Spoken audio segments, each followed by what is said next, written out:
welcome back to my video. Today I am going to make glue. For making it we need maida, water, spoon and salt. So let's start. So here I have taken 2 teaspoons of maida. So add a little water in it. So I am taking a little water.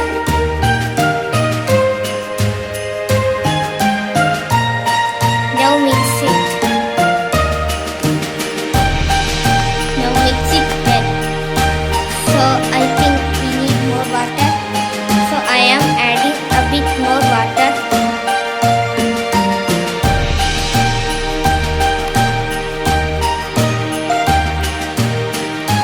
Water little by little, or else if the water level has become more, then you have to add more maida and stir it. So mix it well. Mix it to a thick paste.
So now let's test it.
video, don't forget to subscribe my channel, and if you like the video, hit the like button. Comment your challenge in the comment box. I will try to make it. Thank you. Bye bye.